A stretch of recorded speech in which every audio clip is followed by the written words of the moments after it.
What's up, guys? Roche here from Everyday Gaming, doing another top 8 regional deck profile.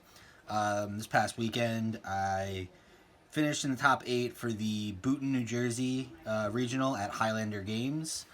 I was playing Ergon Fizzy, so I want to go through the deck profile, a little bit of the matchups, and what I would change, what I would, keep the same going forward. It's a really fun deck. It's a very combo heavy deck that we've seen a lot of in the first couple of the month of this format. I'm playing my deck a little bit different than the ones that we've seen top events like Orlando. I'm playing a more just aggressive mill version, which you'll see as I start going through the deck list. So we're going to go ahead and jump in. 5 basic towers. Didn't really see a need to play any of the surging towers. The blue one was interesting to get a spell, but I think just drawing 2 at any given point was just better. Side. Pretty basic shard deck. 1 Corona. 3 Cryptic. 6 basic. Pretty standard for most decks right now. It's your 6 basic shards plus your 3 special shards plus the Corona because spot removal is real good. So into the deck list. So like I said, it's Ergon Fizzy, but I actually don't play any blue cards in the main deck. It's just pure darkness. I play 31 units, 9 spells, and 2 augments.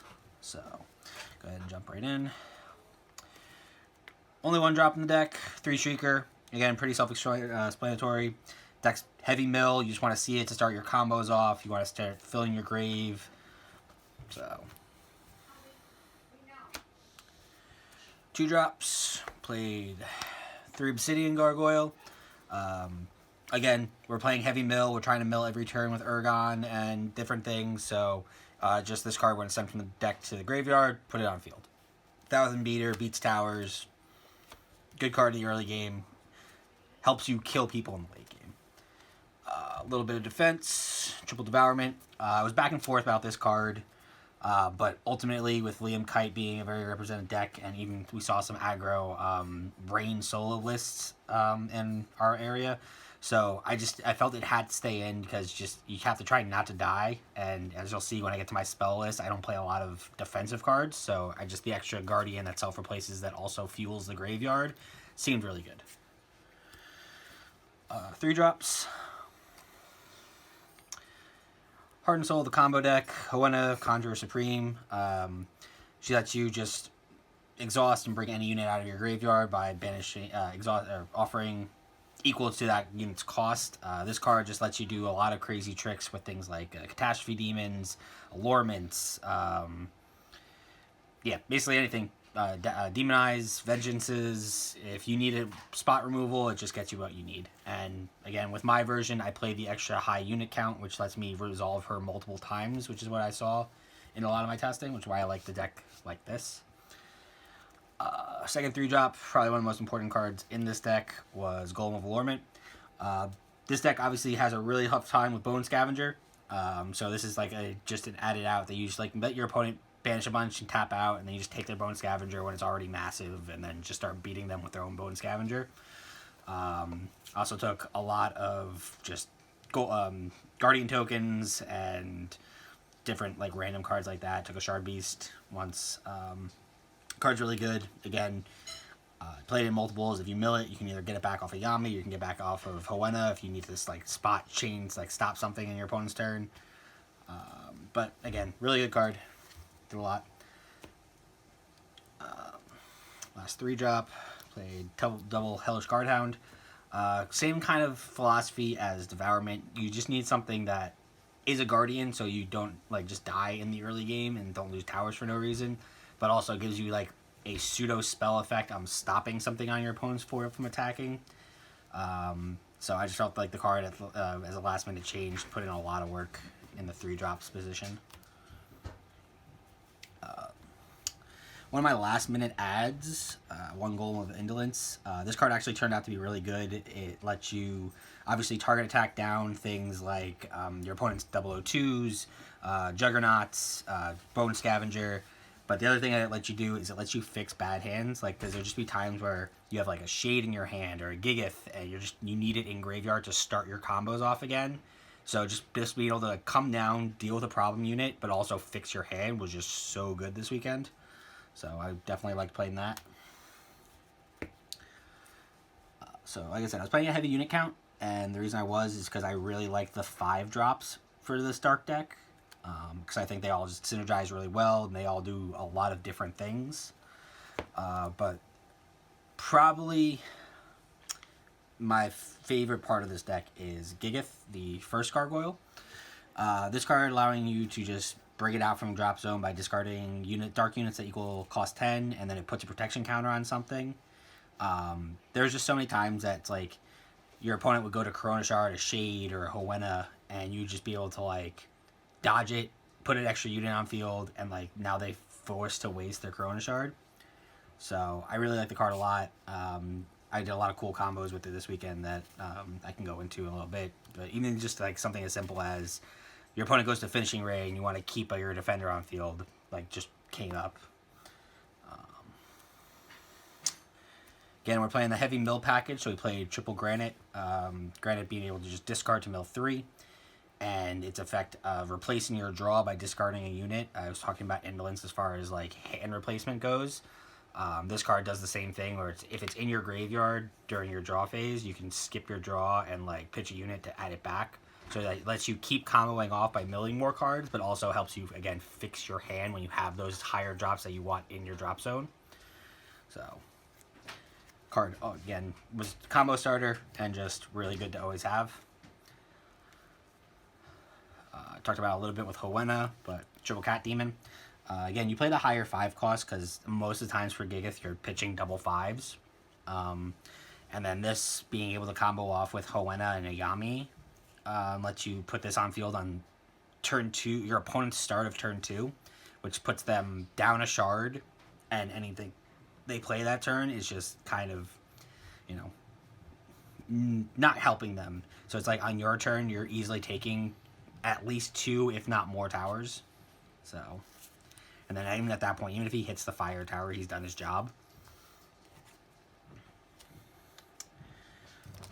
Played 2 Demon with Evil Eye.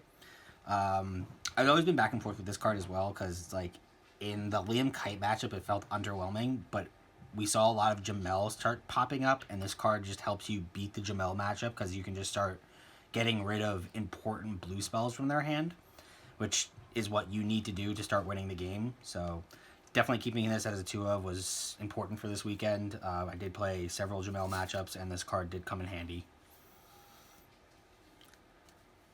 Played the 1/6 drop, 1 Golem of Vengeance. Kind of liked the Demon of the Evil Eye play, where it just helps you control your opponent's hand. But this one also like just obviously gives you the ability to be like, okay, let me just see the hand and get rid of the card that I need to get rid of, instead of like blind calling. Like if your only lose condition is like finishing ray and having to like blind call it with Demon Eye, it's like, yeah, it's cool that they didn't have it, but you didn't get any value off the Demon Eye. Whereas this, you can just be like, all right, I would like Hoenna in their draw step, check their hand, oh, there's a finishing ray, get rid of it, and then make them play the turn. So I definitely like this as a 1 of. The fact that it's also a destroyer helps and lets you, again, take those early towers and just start tower beating. And the 31st unit, Shade the Silver King. This is the heart of, like, the big beater of the deck, the card that you just want to keep putting out and like keep controlling the board. I like it. I like this card in this version of the deck a lot compared to like the Ergon Fizzy versions we've seen that play a blue package, because a lot of those decks, they can really only resolve him once, twice if they're like really lucky and they milled like perfectly all their units correctly, and like it's really hard for them to get to that 7 unit count that you need for Shade. Whereas me, I've actually been able to resolve him 2, almost 3 times in the game, or like him twice and Hoenna once, which a lot of those, again, those Ergon Fizzy lists that play a blue package can't do. And what that allowed me to do is like early game, if I had it online on like turn 2, I could like, opponent goes for towers, I could banish early to put the Shade on field when my opponent's tapped out, guard their attack, take a unit offline, and then next turn crack towers. So I found this card in this version of the deck really good. Not that it's not a really good card in any version of the deck, because it's just, in the late game, just a 4K Guardian target attack destroyer for free.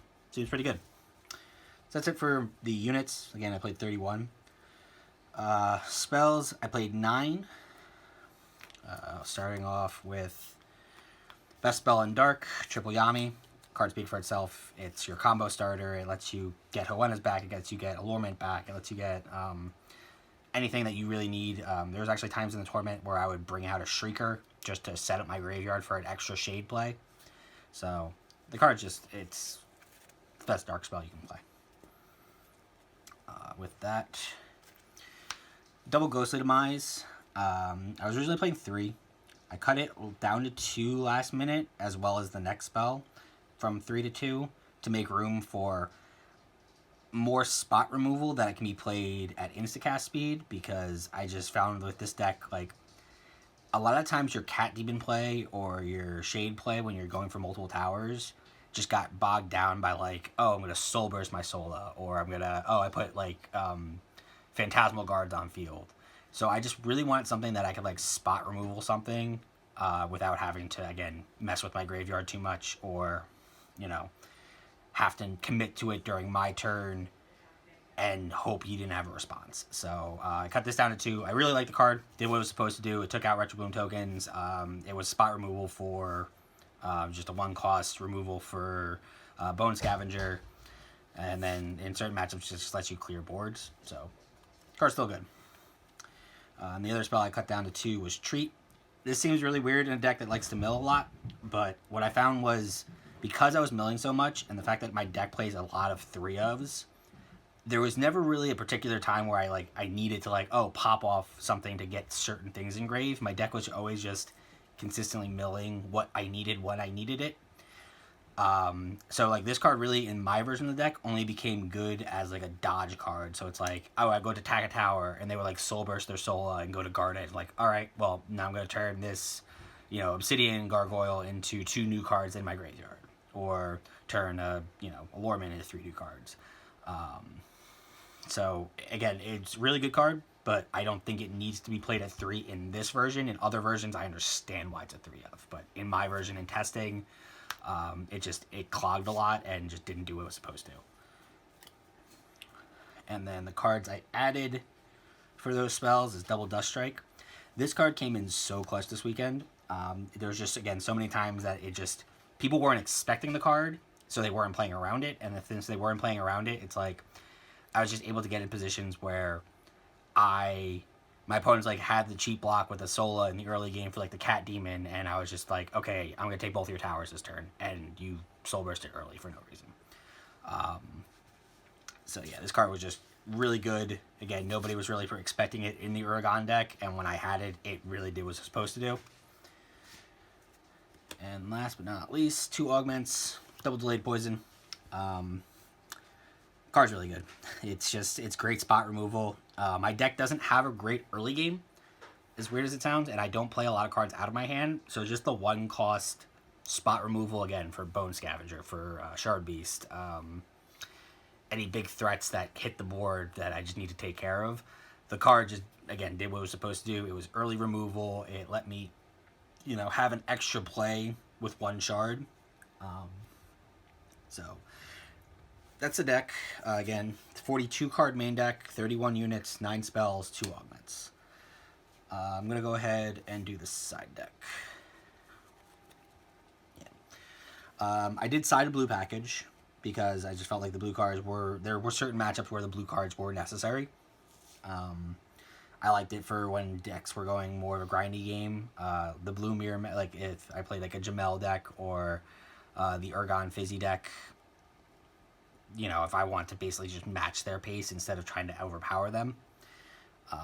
So go into that real quick. I did not touch my side this weekend. I played a lot of very long grindy game 1s, which you'll see when I go through what my matchups were. But did play a blue package. 1 Stormcaster, 1 Mayu, double Juggernaut. Again, pretty big, beefy blue boss monsters. As far as spells, triple Phantasmal Storm, double Mizu. It's a 9-card water package just because I like the flexibility of certain matchups in certain situations. I would go into like 4 of these and the 4 big monsters, or I would go into 5 of these and 3 of the big boss monsters, just depended on the matchup and like the timing. But again, I didn't really get to use my side this weekend, so see how that went. The only dark card I sided is double Neutral Evil. This card in theory I like a lot. We saw it played a lot in Orlando, and so I decided to test it myself. In theory, it's a really good card. Both players just sack a unit. Again, I didn't get to see my side deck a lot this weekend, so I don't know how good the card is. I'm going to keep testing it, and I can do a follow-up video on it. But in theory, again, the card seems really good. So I'm going to keep testing it, and I'll let you guys know. 4 Argent cards. 1 Silverstone Sentinel. This card just can be kind of bananas. You get it anytime your opponent, once per turn when your opponent triggers or activates their champion or spirit, you can either draw a card or banish a card. The good thing about it is against the Liam matchup, it says banish a card, unlike Bone Scavenger, which banishes units. So this card allows you to like take their gears offline. So, good one of. Played 1 Acid Monger. Hoenna is really popular in our area, and just Hoenna is just a popular deck in general. So you just kind of need that one card that like doesn't let you get blown out by, oh, here's Hidden Lab early and just going to keep generating advantage off of it. So you play the 1, you're playing Ergon, so you can always get it back. So, and you're playing Hoenna, which means you can always get it back. So the 1-ofs work. And then last but not least, double Bone Scavenger. I decided to make a meta call this weekend. I was expecting a lot of Liam Kyte, a lot of Jemial. So I ended up siding the Bone Scavengers as opposed to maining them. I was 50% right. I played 2 Jemials, but I also played 2 Ergon matchups. So they had Bone Scavenger. I did it in the main deck, which made game 1 a little bit rougher. So that's it for the deck profile. I'm going to come back and I'm going to give you a quick roundup of a couple of my matchups, what I would change, what I would keep the same. And yeah, that's about it. So, going to go a little bit about the actual tournament report. We had 26 players this weekend, so we played 5 rounds of Swits, cut to top 8. I finished with a record of 3-1-1 before top 8. My round 1 opponent, I played against Mono Air. He was playing Arianna Kyte, and we played a 48-minute game 1. Basically, it got to a point where game 1 was actually really interesting because he started comboing off early. He opened up like Perfect Carbuncle into Dagger into ended up with I think 2 Command Center in the first like 3 turns, and then had the Engineer. But like I didn't scoop immediately, which is usually my initial impression against Mono Air when they start going off like that. Because he actually didn't take any towers during those turns. He just kept Engineer popping in his end phase to gain counters. So, basically, I decided to play it out a little bit just to see, if I knew my deck with the way I was playing Heavy Destroyer could easily come back and start taking towers and putting pressure on him. And basically, I had it in my head, like, I was going to scoop tactically at a certain point. But basically, the turning point of the game was he went to Kyte bounce his Cloud Sea, and I Dust Striked it, which he was not ready for. He literally had an audible, like, I didn't think Ergon could play that card. And then that caused him to have to waste a 4-drop Eaton discard to get the Cloud Sea back. But he didn't get the Eaton back that turn, so it just sat in his graveyard.